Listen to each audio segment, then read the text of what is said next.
नरेंद्र मोदी लोकसभा में क्या कुछ कहते हुए नजर आ रहे हैं। देश की आजादी के आंदोलन को ऊर्जा दी थी, प्रेरणा दी थी,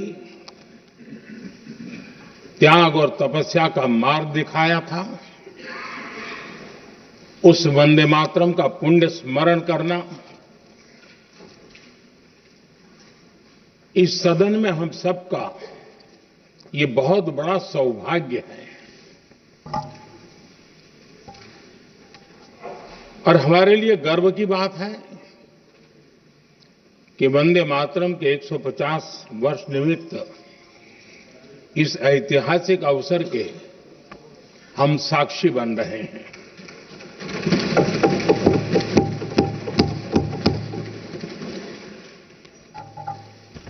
एक ऐसा कालखंड जो हमारे सामने इतिहास की अनगिनत घटनाओं को अपने सामने लेकर के आता है। ये चर्चा सदन की प्रतिबद्धता को तो प्रकट करेगी, लेकिन आने वाली पीढ़ियों के लिए भी, दर पीढ़ी के लिए भी ये शिक्षा का कारण बन सकती है अगर हम सब मिलकर के इसका सदुपयोग करें तो। आदरणीय अध्यक्ष जी, एक ऐसा कालखंड है जब इतिहास के कई प्रेरक अध्याय फिर से हमारे सामने उजागर हुए हैं। अभी अभी हमने हमारे संविधान के 75 वर्ष गौरवपूर्वक मनाए हैं। आज देश सरदार वल्लभ भाई पटेल की और भगवान बिरसा मुंडा की 150वीं जयंती भी मना रहा है और अभी अभी हमने गुरु तेग बहादुर के 350वां बलिदान दिवस भी मनाया और आज हम वंदे मातरम की 150 वर्ष निमित्त सदन की एक सामूहिक ऊर्जा को, उसकी अनुभूति करने का प्रयास कर रहे हैं। वंदे मातरम 150 वर्ष की यात्रा अनेक पड़ावों से गुजरी है, लेकिन आदरणीय अध्यक्ष जी, वंदे मातरम का जब 50 वर्ष हुए तब देश गुलामी में जीने के लिए मजबूर था और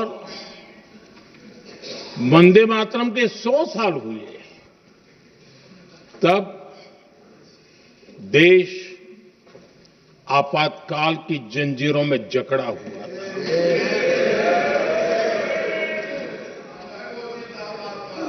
जब वंदे मातरम 100 साल के अत्यंत उत्तम पर्व था, तब भारत के संविधान का गला घोंट दिया गया था। जब वंदे मातरम 100 साल का हुआ, तब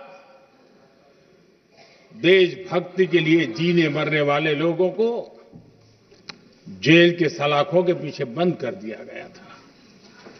जिस वंदे मातरम के गीत ने देश को आजादी की ऊर्जा दी थी, उसके जब 100 साल हुए तो दुर्भाग्य से एक काला कालखंड हमारे इतिहास में उजागर हो गया।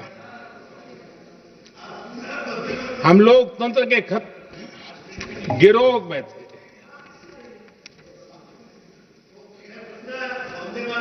आदरणीय अध्यक्ष जी, 150 वर्ष उस महान अध्याय को, उस गौरव को पुनः स्थापित करने का अवसर है और मैं मानता हूं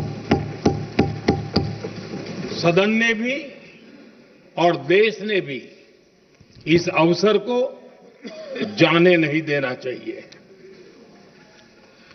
यही वंदे मातरम है जिसने 1947 में देश को आजादी दिलाई। स्वतंत्रता संग्राम का भावात्मक नेतृत्व इस वंदे मातरम के जयघोष में था। आदरणीय अध्यक्ष जी, आपके समक्ष आज जब मैं वंदे मातरम 150 निमित्त चर्चा के लिए आरंभ करने खड़ा हुआ हूं, यहां कोई पक्ष प्रतिपक्ष नहीं है, क्योंकि हम सब यहां जो बैठे हैं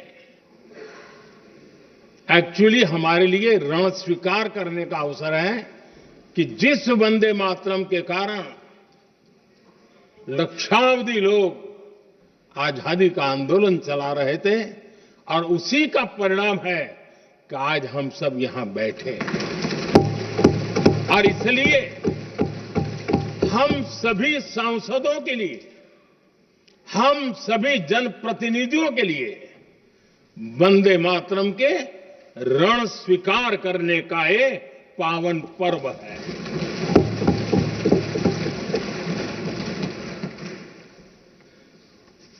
और इससे हम प्रेरणा लेकर के वंदे मातरम की जिस भावना ने देश की आजादी का जंग लड़ा, उत्तर दक्षिण पूर्व पश्चिम पूरा देश एक स्वर से वंदे मातरम बोल के आगे बढ़ा। फिर से एक बार अवसर है, आओ हम सब मिल के चले, देश को साथ लेके चले। आजादी के दीवानों ने जो सपने देखे थे उन सपनों को पूरा करने के लिए वंदे मातरम 150 हम सबकी प्रेरणा बने, हम सबकी ऊर्जा बने और देश आत्मनिर्भर बने। 2047 में विकसित भारत बना करके हम रहे, इस संकल्प को दोहराने के लिए ये वंदे मातरम हमारे लिए एक बहुत बड़ा अवसर है। आदरणीय अध्यक्ष जी, दादा तबीयत तो ठीक है ना? नहीं, कभी कभी इस उम्र में हो जाता है। आदरणीय अध्यक्ष जी, वंदे मातरम की इस यात्रा की शुरुआत बंकिम चंद्र जी ने 1875 में की थी और गीत ऐसे समय लिखा गया था जब 1857 के स्वातंत्र संग्राम के बाद अंग्रेज सल्तनत बौखलाई हुई थी, भारत पर भांति भांति के दबाव डाल रही थी, भांति भांति के जुल्म कर रही थी और भारत के लोगों को मजबूर किया जा रहा था अंग्रेजों के द्वारा। और उस समय उनका जो राष्ट्रीय गीत था, गॉड सेव द क्वीन, इसको भारत में घर घर पहुंचाने का एक षड्यंत्र चल रहा था। ऐसे समय बंकिम दा ने चुनौती दी और ईंट का जवाब पत्थर से दिया और उसमें से वंदे मातरम का जन्म हुआ।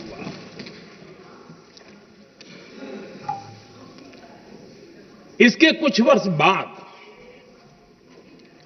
1882 में जब उन्होंने आनंद मठ लिखा तो इस गीत का उसमें समावेश किया गया। आदरणीय अध्यक्ष जी, वंदे मातरम ने उस विचार को पुनर्जीवित किया था जो हजारों वर्ष से भारत की रग रग में रचा बसा था। उसी भाव को, उसी संस्कारों को उसी संस्कृति को, उसी परंपरा को उन्होंने बहुत ही उत्तम शब्दों में, उत्तम भाव के साथ वंदे मातरम के रूप में हम सबको बहुत बड़ी सौगात दी थी। वंदे मातरम ये सिर्फ केवल राजनीतिक आजादी की लड़ाई का मंत्र नहीं था। सिर्फ हम अंग्रेज जाए और हम खड़े हो जाए, अपने राह पर चले, इतने मात्र तक वंदे मातरम प्रेरित नहीं करता था, उससे कहीं आगे था।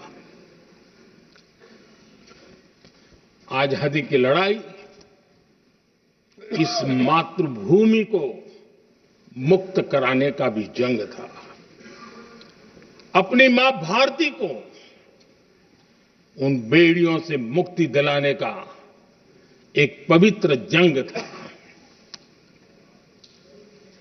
और वंदे मातरम की पृष्ठभूमि हम देखें, उसके संस्कार सरिता देखें, तो हमारे यहां वेद काल से एक बात बार बार हमारे सामने आई है। जब वंदे मातरम कहते हैं तो वही वेद काल की बात हमें याद आती है। वेद काल से कहा गया है, माता भूमि ही पुत्रो अहम पृथिव्याः, अर्थात ये भूमि मेरी माता है और मैं पृथ्वी का पुत्र हूं। आदरणीय अध्यक्ष जी, यही वो विचार है जिसको प्रभु श्री राम ने भी लंका के वैभव को छोड़ते हुए कहा था, जननी जन्मभूमिश्च स्वर्गादपि गरीयसी।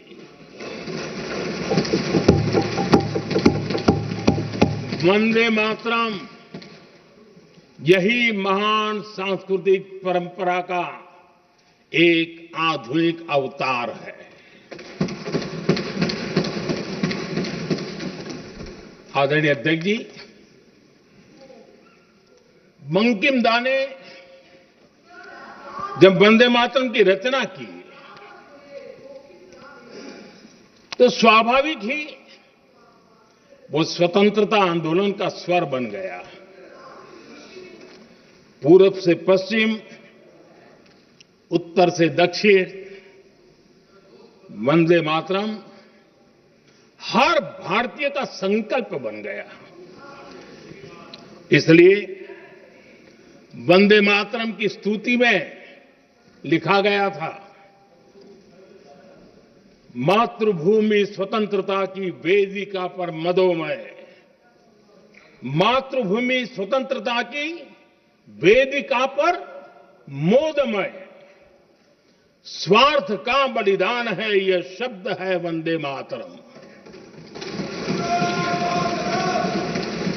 है सजीवन मंत्र भी यह विश्व विजयी मंत्र भी, शक्ति का आह्वान है यह शब्द वंदे मातरम। उष्ण शोणित से लिखो, वक्षस्थली को चीरकर, वीर का अभिमान है यह शब्द वंदे मातरम। आदरणीय अध्यक्ष जी, कुछ दिन पूर्व जब वंदे मातरम 150 का आरंभ हो रहा था तो मैंने उस आयोजन में कहा था, वंदे मातरम हजारों वर्ष की सांस्कृतिक ऊर्जा भी थी, उसमें आजादी का जज्बा भी था और आजाद भारत का विजन भी था। अंग्रेजों के उस दौर में एक फैशन हो गई थी भारत को कमजोर, निकम्मा, आलसी, कर्महीन, इस प्रकार भारत को जितना नीचा दिखा सके ऐसी एक फैशन बन गई थी। और उसमें हमारे यहां भी जिन्होंने तैयार किए थे वो लोग भी वही भाषा बोलते थे। तब बंकिम दा ने उस हीन भावना को भी झकझोरने के लिए और सामर्थ्य का परिचय कराने के लिए वंदे मातरम के भारत के सामर्थ्यशाली स्वरूप को प्रकट करते हुए आपने लिखा था, तम ही दुर्गा दश प्रहरण धारिणी कमला कमल दल विहारिणी वाणी विद्या दायिनी नमामि त्वाम नमामि कमलाम अमलाम अतुलाम सुजलाम सुफलाम मातरम वंदे मातरम। अर्थात भारत माता ज्ञान और समृद्धि की देवी भी है और दुश्मनों के सामने अस्त्र शस्त्र धारण करने वाली चंडी भी है। अध्यक्ष जी, ये शब्द, ये भाव, ये प्रेरणा गुलामी की हताशा में हम भारतीयों को हौसला देने वाले थे। इन वाक्यों ने तब करोड़ों देशवासियों को यह एहसास कराया कि लड़ाई किसी जमीन के टुकड़े के लिए नहीं है। ये लड़ाई सिर्फ सत्ता के सिंहासन को कब्जा करने के लिए नहीं है। ये गुलामी की बेड़ियों को मुक्त कर हजारों साल की महान जो परंपराएं थी, महान संस्कृति, जो गौरवपूर्ण इतिहास था, उसको फिर से पुनर्जन्म कराने का संकल्प इसमें था।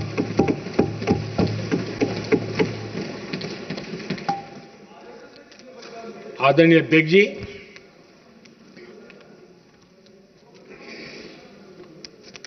वंदे मातरम, इसका जो जन जन से जुड़ाव था, ये हमारे स्वतंत्र संग्राम की एक लंबी गाथा अभिव्यक्त होती है। आदरणीय अध्यक्ष जी, जब भी जैसे किसी नदी की चर्चा होती है,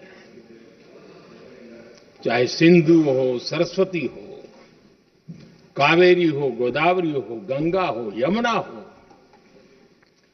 उस नदी के साथ एक सांस्कृतिक धारा प्रवाह, एक विकास यात्रा का धारा प्रवाह, एक जन जीवन की यात्रा का प्रवाह उसके साथ जुड़ता है। लेकिन क्या कभी किसी ने सोचा है कि आजादी जंग के हर पड़ाव, वो पूरी यात्रा वंदे मातरम की भावनाओं से गुजरता था, उसके तट पर पल्लवित होता था। ऐसा भाव काव्य शायद दुनिया में कहीं उपलब्ध नहीं होगा। आदरणीय अध्यक्ष जी,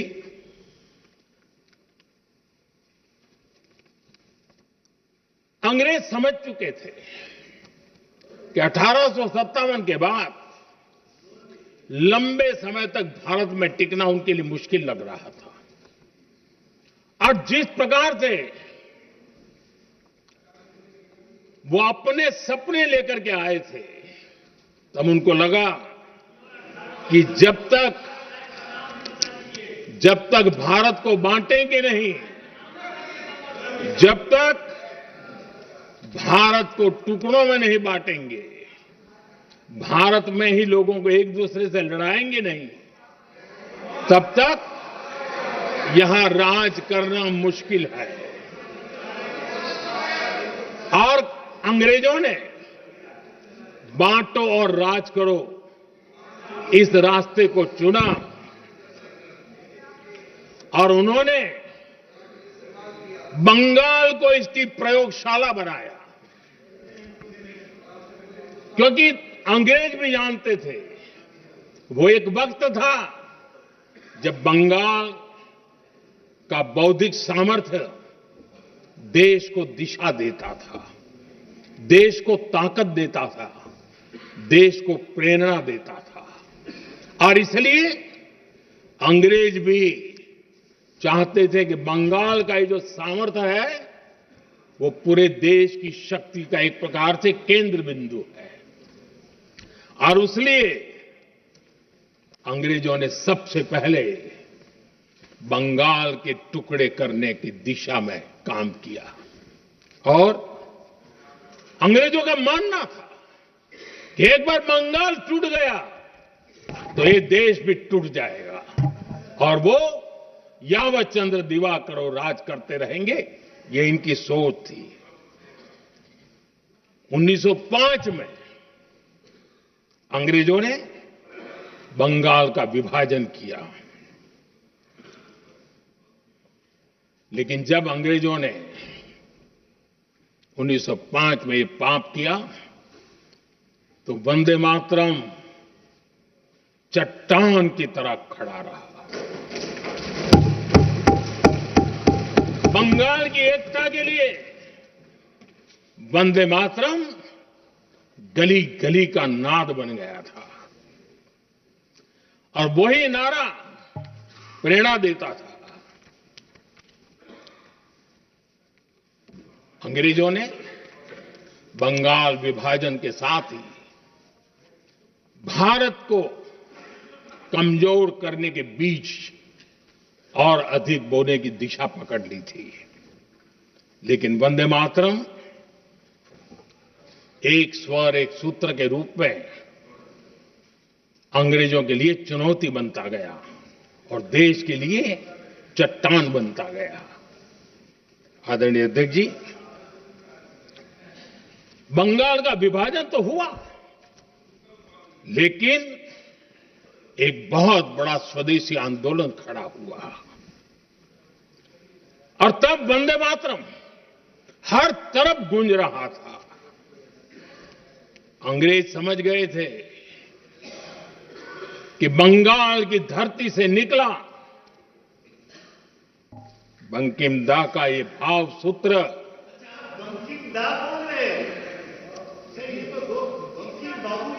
बंकिम बाबू बोले। अच्छा, थैंक यू। आपकी भावनाओं के लिए मैं आदर करता हूं। बंकिम बाबू ने थैंक यू दादा, थैंक यू। हाँ,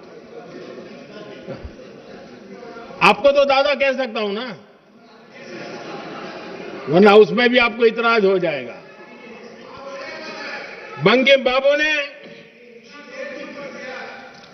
ये जो भाव विश्व तैयार किया था, उनके भाव गीत के द्वारा उन्होंने अंग्रेजों को हिला दिया और अंग्रेजों ने देखिए कितनी कमजोरी होगी और इस गीत की ताकत कितनी होगी। अंग्रेजों ने उसको कानूनी रूप से प्रतिबंध लगाने के लिए मजबूर होना पड़ा था। गाने पर सजा, छापने पर सजा, इतना ही नहीं, वंदे मातरम शब्द बोलने पर भी सजा। इतने कठोर कानून लागू कर दिए गए थे। हमारे देश की आजादी के आंदोलन में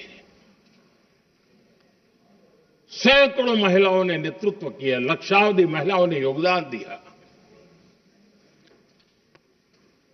एक घटना का मैं जिक्र करना चाहता हूं। 22 साल में वंदे मातरम गाने पर सर्वाधिक जुल्म हुए थे। वो 22 साल आज भारत का हिस्सा नहीं रहा है और उस समय 22 साल की हमारी माताएं, बहनें, बच्चे मैदान में उतरी थी वंदे मातरम के स्वाभिमान के लिए। इस प्रतिबंध के विरोध में लड़ाई के मैदान में उतरी थी। और तब 22 साल की एक वीरांगना श्रीमती सरोजिनी बोस, जिन्होंने उस जमाने में वहां की भावना को देखी और उन्होंने कहा था कि वंदे मातरम जो प्रतिबंध लगा है, जब तक ये प्रतिबंध नहीं हटता है, मैं अपनी चूड़ियां जो पहनती हूं निकाल दोगी। भारत में वो एक जमाना था, चूड़ी निकालना यानी महिला के जीवन की बहुत बड़ी घटना हुआ करती। लेकिन उनके लिए वंदे मातरम की वो भावना थी, उन्होंने अपनी सोने की चूड़ियां, जब तक वंदे मातरम प्रतिबंध नहीं हटेगा मैं दोबारा नहीं धारण करूंगी, ऐसा बड़ा व्रत ले लिया था। हमारे देश के बालक भी पीछे नहीं रहे थे। उनको कोड़े की सजा होती थी, छोटी छोटी उम्र में उनको जेल में बंद कर दिया जाता। और उन दिनों खास करके बंगाल की गलियों में लगातार वंदे मातरम के लिए प्रभात फेरियां निकलती थी। अंग्रेजों के नाको दम कर दिया था। और उस समय एक गीत गूंजता था बंगाल में, जाए जाबे जीवोनो चोले, जाए जाबे जीवोनो चोले, जोगो तो माजे तोमार काजे, वंदे मातरम बोले। अर्थात हे मां, संसार में तुम्हारा काम करते और वंदे मातरम कहते जीवन भी चला जाए तो वो जीवन भी धन्य है। ये बंगाल की गलियों में बच्चे कह रहे हैं। ये गीत उन बच्चों की हिम्मत का स्वर था और उन बच्चों की हिम्मत ने देश को हिम्मत दी थी। बंगाल की गलियों से निकली आवाज देश की आवाज बन गई थी।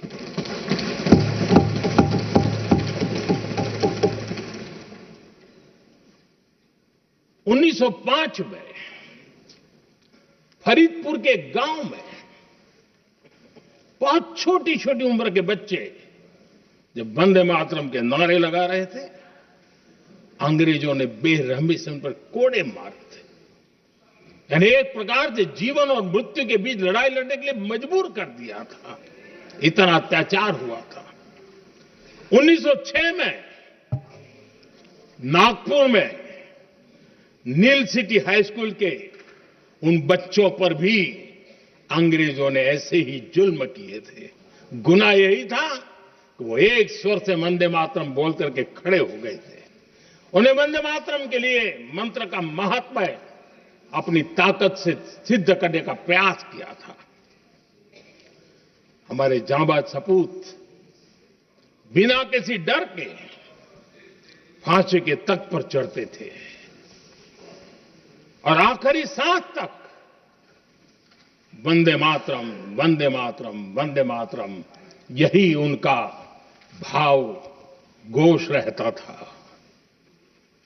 खुदीराम बोस, मदनलाल ढींगरा, राम प्रसाद बिस्मल, अशफाकुल्ला खान, रोशन सिंह, राजेंद्र नाथ लाहिड़ी, रामकृष्ण विश्वास, अनगिनत जिन्होंने वंदे मातरम कहते कहते फांसी के फंदे को अपने गले पर लगाया था। लेकिन देखिए, ये अलग अलग जेलों में होता था, अलग अलग इलाकों में होता था। प्रक्रिया करने वाले चेहरे अलग थे, लोग अलग थे। जिन पर जुल्म हो रहा था उनकी भाषा भी अलग थी। लेकिन एक भारत श्रेष्ठ भारत, इन सब का मंत्र एक ही था, वंदे मातरम।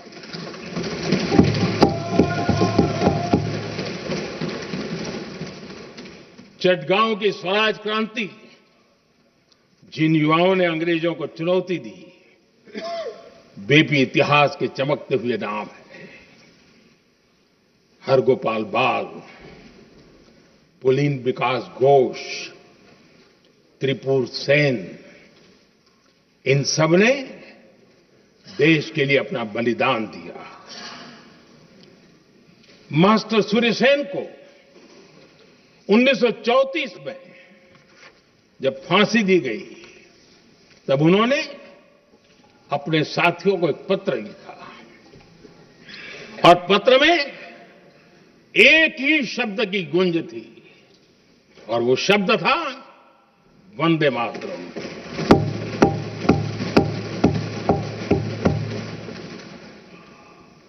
आदरणीय अध्यक्ष जी, हम देशवासियों को गर्व होना चाहिए। दुनिया के इतिहास में कहीं पर भी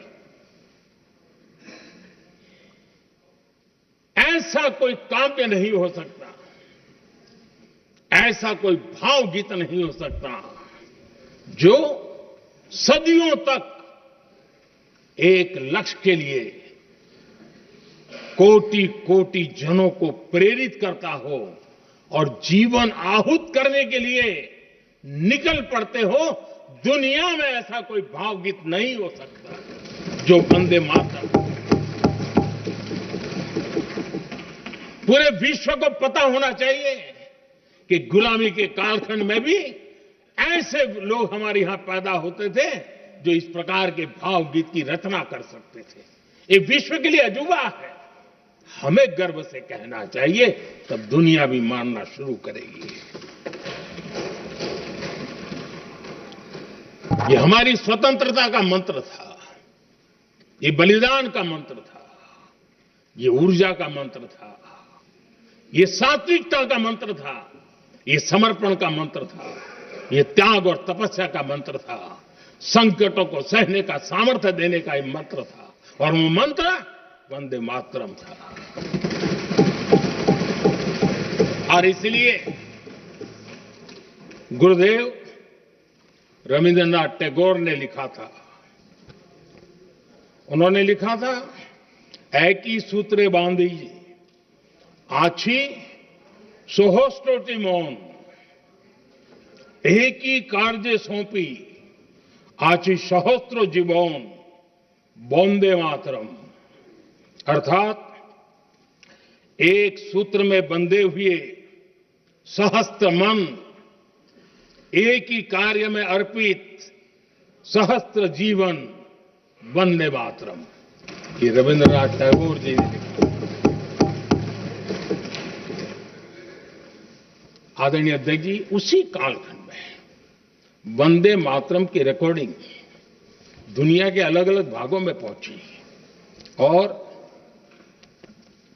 लंदन में जो क्रांतिकारियों की एक प्रकार से तीर्थ भूमि बन गया था, वो लंदन का इंडिया हाउस, वीर सावरकर जी ने वहां वंदे मातरम गीत और वहां ये गीत बार बार गूंजता था। देश के लिए जीने मरने वालों के लिए वो एक बहुत बड़ा प्रेरणा का अवसर रहता था। उसी समय बिपिन चंद्र पाल और महर्षि अरविंद घोष, उन्होंने अखबार निकाले, उस अखबार का नाम भी उन्होंने वंदे मातरम रखा। यानी डगर डगर पर अंग्रेजों की नींद हराम करने के लिए वंदे मातरम काफी हो जाता था और इसलिए उन्होंने इस नाम रखा। अंग्रेजों ने अखबारों पर रोक लगा दी तो मैडम भिकाजी कामा ने पेरिस में एक अखबार निकाला और उसका नाम उन्होंने वंदे मातरम रखा। आदरणीय अध्यक्ष जी, वंदे मातरम ने भारत को स्वावलंबन का रास्ता भी दिखाया। उस समय माचिस की डिब्बिया, मैच बॉक्स, वहां से लेकर के बड़े बड़े शिप, उस पर भी वंदे मातरम लिखने की परंपरा बन गई। और बाहरी कंपनियों को चुनौती देने का एक माध्यम बन गया, स्वदेशी का एक मंत्र बन गया। आजादी का मंत्र स्वदेशी के मंत्र की तरफ विस्तार होता गया। आदरणीय अध्यक्ष जी, मैं एक और घटना का जिक्र भी करना चाहता हूं। 1907 में जब वीओ चिदम्बरम पिल्लाई उन्होंने स्वदेशी कंपनी का जहाज बना, तो उस पर भी लिखा था वंदे मातरम।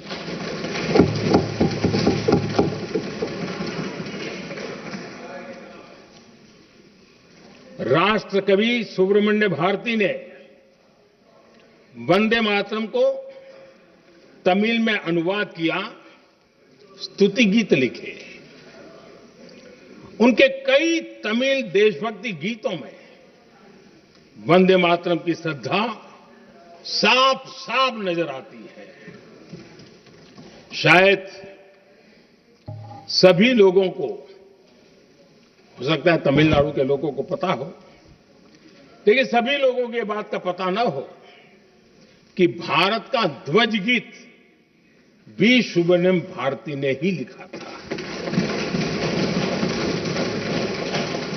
उस ध्वज गीत का वर्णन, जिस पर वंदे मातरम लिखा हुआ था, तमिल में इस ध्वज गीत का शीर्षक था ताइन माणी कोडी पारिन,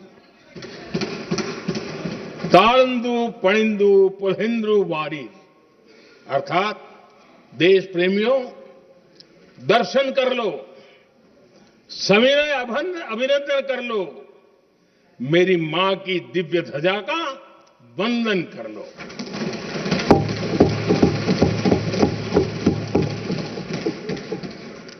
आदरणीय अध्यक्ष महोदय,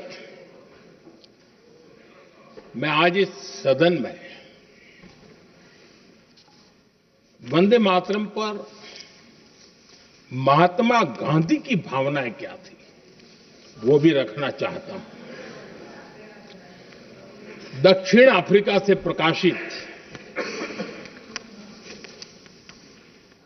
एक साप्ताहिक पत्रिका निकलती थी, इंडियन ओपिनियन, और इस इंडियन ओपिनियन में महात्मा गांधी ने 2 दिसंबर 1905 जो लिखा था, उसको मैं कोट कर रहा हूं। उन्होंने लिखा था, महात्मा गांधी ने लिखा था, गीत वंदे मातरम जिसे बंकिम चंद्र ने रचा है, पूरे बंगाल में अत्यंत लोकप्रिय हो गया है। स्वदेशी आंदोलन के दौरान बंगाल में विशाल सभाएं हुई, जहां लाखों लोग इकट्ठा हुए और बंकिम का यह गीत गाया। गांधी जी आगे लिखते हैं, ये बहुत महत्वपूर्ण है। वो लिखते हैं, ये 1905 की बात है। उन्होंने लिखा, यह गीत इतना लोकप्रिय हो गया है जैसे ये हमारा नेशनल एंथम बन गया है।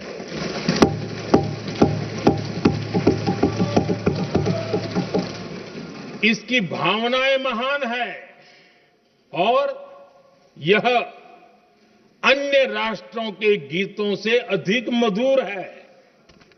इसका एकमात्र उद्देश्य हम में देशभक्ति की भावना जगाना है। यह भारत को मां के रूप में देखता है और उसकी स्तुति करता है। अध्यक्ष जी, जो वंदे मातरम 1905 में महात्मा गांधी को नेशनल एंथम के रूप में दिखता था।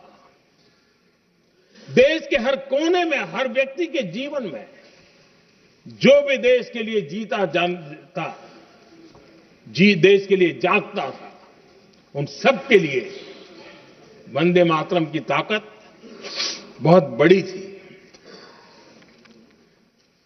वंदे मातरम इतना महान था, जिसकी भावना इतनी महान थी, तो फिर पिछली सदी में इसके साथ इतना बड़ा अन्याय क्यों हुआ?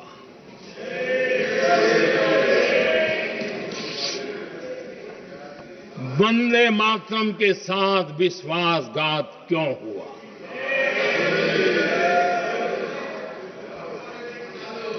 ये अन्याय क्यों हुआ? वो कौन सी ताकत थी जिसकी इच्छा खुद पूज्य बापू की भावनाओं पर भी भारी पड़ गई, जिसने वंदे मातरम जैसी पवित्र भावना को भी विवादों में घसीट दिया? मैं समझता हूं कि आज जब हम वंदे मातरम के 150 वर्ष का पर्व मना रहे हैं, चर्चा कर रहे हैं, तो हमें उन परिस्थितियों को भी हमारी नई पीढ़ियों को जरूर बताना हमारा दायित्व है,